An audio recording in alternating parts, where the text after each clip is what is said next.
Businessman Opinion. Pemerintah berwacana memberikan vaksin booster dengan 2 skema. Pertama, gratis bagi masyarakat yang tidak mampu atau penerima bantuan iuran PBI BPJS Kesehatan. Dan kedua, untuk yang mampu akan dikenakan biaya atau berbayar. Apa komentar Anda mengenai wacana vaksin booster dengan 2 skema ini? 6339160. Ya, kalau menurut saya pemerintah selesaikan dulu lah COVID-nya. Ini jangan dibisniskan lagi. Selesaikan dulu ini vaksin dan boosternya ini. Jangan ada berbayar lagi lah. Karena pemerintah kan yang menyediakan semuanya itu. Yang bayar saja, mau makan saja sudah tidak mampu. Jadi jangan pilih lagi. Jangan berbisnis lagi lah. Selesaikan dulu kesehatan masyarakat satu itu. Kedua, nanti banyak bisnis lagi kayak PCR aja dari sekian aja sampai sekian. Nanti yang seneng ya mereka lagi, rakyat dan susah lagi. Dari berapapun nggak akan mampu rakyat ini berbakat lagi. Itu saja, makasih. Assalamualaikum. Kalau untuk vaksin untuk yang booster ketiga, usulan dari pemerintah, saya setuju sekali itu. Bagi yang tidak mampu digratiskan, bagi yang mampu dibayar. Sebab harus diingat bagi yang mampu juga, sebenarnya negara ini satu udah tidak punya uang. Akhir-akhirnya bagi yang mampu sebenarnya juga bayar itu. Karena apa? Sekarang ini karena tidak punya uang, yang mampu kan dikejar-kejar pajak. Lebih besar lagi pengeluarannya daripada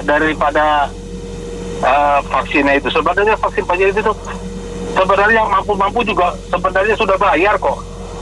Orang dikejar-kejar pajak juga kok. Jadi subsidi bagi yang nggak mampu. Jadi kalau ada program pemerintah ke depannya bahwa yang mampu suruh bayarlah. Daripada negara ini nggak punya duit, nanti lebih parah lagi. Terima kasih. Ya, menurut saya sudah kebanyakan vaksin ya. Ada vaksin Sinovac, AstraZeneca. Jadi nggak perlu kayaknya deh. Jadi yang bayar aja pada nggak mau, apalagi yang gratis. Semoga Indonesia sehat dan COVID sudah berlalu. Ya, kita sih dukung aja pemerintah yang terbaik buat bangsa, buat rakyat Indonesia. Yang penting kita sehat semua. Jangan seperti Pak Lisa Lamli tadi bicaranya. Terima kasih. Kalau kita bilang ada dua cuman kategori orang yang disampaikan di sini adalah atau keluarga yang dianggapnya tidak mampu, itu yang bagaimana ya? Itu satu. Kedua, kalau memang nanti harus dipaksakan, harus sebagian orang yang dianggap mampu untuk membayar, itu juga yang bagaimana juga gitu. Berarti kalau di sini boleh dibilang pemerintah harus seperti memaksakan ya Ibu, gitu. Bayar aja, kemarin aja masih banyak yang nggak mau, menolak. Alasannya banyak, apalagi yang suruh bayar. Nah, kalau yang suruh bayar tuh yang orang-orang kerja di kantoran tuh, kali bos yang bayarin. Tapi kalau orang-orang yang di penduduk harus didatangin itu, dilihat udah vaksin atau belum. Karena kadang divaksin aja ada yang alergi, badan gatal-gatal, gitu. Itu aja dah. Saya kira usul itu bagus, yang golongan daerah hebat yang tidak punya diberikan bantuan gratis seperti yang sekarang dijalankan. Tapi juga yang berbayar itu buat orang-orang yang nggak mau pusing ya, artinya nggak harus ngantri, itu juga merupakan opsi yang terbaik mungkin buat mereka. Cuma pada dasarnya bisa nggak kelompok kedua ini dijalankan, karena memang betul seperti tadi pendapat aspirasi pertama Ibu siapa itu tadi, untuk yang berbayar aja yang tidak berbayar kadang-kadang mereka tidak mau atau sungkan. Jadi ini memang perlu dipikirkan kembali nih, apakah bisa dilaksanakan. Saya kira kalau tidak berbayar semua orang juga sebagian besar mau ya, karena apalagi dibimbingi dengan bantuan tunai ataupun bantuan sosial ya.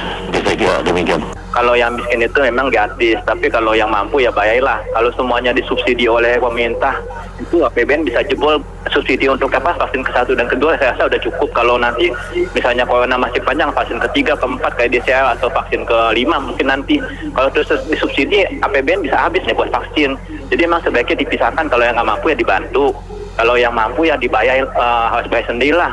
Kan PPN beli mobil aja udah dibantu sama pemerintah. Nah, LPG 3 kilo juga yang kaya juga suka beli juga tuh. Jadi kalau untuk keadilan memang sebaiknya yang mampu harus bayar lah. Itu aja, makasih. Ya, sudah betul. Setuju sekali dua skema itu. Sudah betul. Dari pertama juga Indonesia menghadapi pandemi, saya merasa Pak Jokowi udah paling hebat nih sedunia. Karena kita ini sekarang sudah mencapai tahap yang hampir hilang ya dibandingkan negara-negara maju, kita yang paling cantik saat ini. Dan dengan program booster ini saya lihat Indonesia akan super cantik karena herd immunity akan segera tercipta di Indonesia padahal negara lain belum, dan ekonomi kita akan terbang duluan. Terima kasih, Pak. Singkatnya, saya sangat setuju. Kenapa? Karena pemerintah ini sudah keluar uang banyak sekali. Kalau bahkan orang yang mampu juga harus dibayarin pemerintah, itu namanya kejam. Kita nggak tahu diri. Kalau merasa mampu, ayo urunan sama pemerintah. Bayar sendiri. Biar pemerintah hanya bayarin orang yang tidak mampu. Jangan lagi ribut-ribut, saya sudah bayar pajak. Ya namanya orang kaya, pasti bayar pajak yang lebih besar. Jadi tidak boleh mengeluh. Ya, itu aja masukan dari saya. Terima kasih. Opini saya sangat setuju sekali. Karena orang kaya tidak perlu disubsidi. Yang disubsidi orang yang tidak mampu. Kalau orang kayanya protes, suruh jadi miskin aja. Terima kasih. Kalau menurut saya sih nggak apa-apa ya. Jadi ada yang berbayar, tapi ya berbayarnya jangan terlalu mahal gitu loh. Dan karena mungkin susah juga ya kalau misalnya kita lihat biaya yang dikeluarkan pemerintah udah banyak gitu. Tapi ya tetap ada harus yang gratis juga, seperti yang tadi dibilang dari orang-orang penerima bantuan di BPJS itu. Jadi kalau menurut saya tetap nggak apa-apa ada yang berbayar, tapi ya itu satu kali vaksin berapa ya, 20.000, 50.000 gitu. Jadi kalaupun harus subsidinya kecil. Makasih. Selama booster ini sifatnya optional, pilihan, saya pikir nggak ada masalah untuk berbayar. Cuma yang perlu dipastikan dan digarisbawahi adalah apakah kepentingan booster ini sudah memang betul-betul ada indikasi. Karena beberapa orang banyak yang antibodinya sangat tinggi dan tidak memerlukan booster tambahan. Nah, ini perlu dipertimbangkan. Kemudian untuk ada dualisme pemberian booster, baik itu yang mendapatkan bantuan langsung tunai ataupun yang non, ya silakan saja selama datanya valid. Jangan sampai nanti ada hal-hal yang sifatnya negotiable, di mana ada peluang-peluang untuk dibisniskan seperti itu sehingga si penerima yang BLT ini tidak mendapatkan haknya. Mohon diperhatikan lagi pemerintah seperti itu. Jadi kita harus betul-betul secara menyeluruh menilainya. Terima kasih. Kalau vaksinasi booster sih tergantung ininya ya, antibody juga. Kan Pak Presiden juga belum divaksinasi juga, masih dalam tahap percobaan juga ya. Terus kan kalau AstraZeneca kan untuk vaksinasi kedua membutuhkan waktu 3 bulan. Kalau Sinovac antara 1 bulan kan. Ya bingung juga ya kalau setiap vaksin perlu beberapa bulan untuk ini. Tapi untuk yang kalangan bawah ya pakai BPJS mampu dan harus gratis lah. Tapi untuk generasi milenial atau generasi Z harus bayar, tapi jangan terlalu mahal, sesuai standar harganya yang dikasih lah, begitu. Oh, saya oke, baik, terima kasih. Itu bagus itu. Saya setuju itu vaksin booster itu harus bayar, yang mampu ya subsidinya benar gitu. Yang nggak mampu memang nggak bayar. Gitu. Betul, itu bagus. Ya, kalau menurut saya sih ini seharusnya pemerintah lakukan dari dulu ya. Ya, karena ini kan pemerintah APBN-nya kan berdarah-darah nih. Jadi sebenarnya saya setuju sekali dan terima kasih sekali ke pemerintah yang untuk vaksin pertama dan kedua itu digratiskan gitu loh. Yang semestinya sih nggak perlu sebenarnya ya, demi kita bukan negara kaya sebenarnya gitu loh, dan banyak celah-celah malah dilewengkan untuk yang vaksinasi pertama dan kedua. Makasih. Saya kira oke ya. Selama ini kita sudah dikasih 2 kali suntik gratis, itu biaya yang dikeluarkan pemerintah udah sebesar apa. Jadi sudah saatnya kalau booster ini dibuka oleh pemerintah pakai bayar sih oke. Seperti vaksin-vaksin yang lain kan, biasanya kalau masyarakat yang tidak mampu kan di puskesmas ya, vaksin untuk anak-anak campak, BCG, sedangkan masyarakat yang mampu melalui rumah sakit. Jadi saya kira oke. Sangat mendukung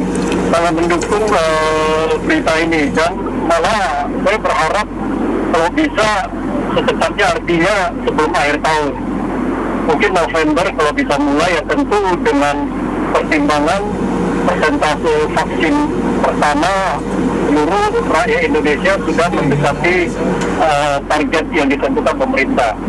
Karena apa? Tujuan booster ketiga ini juga sebagai pendukung yang kita khawatirkan bisa terjadi gelombang kedua atau ketiga setelah bulan Desember.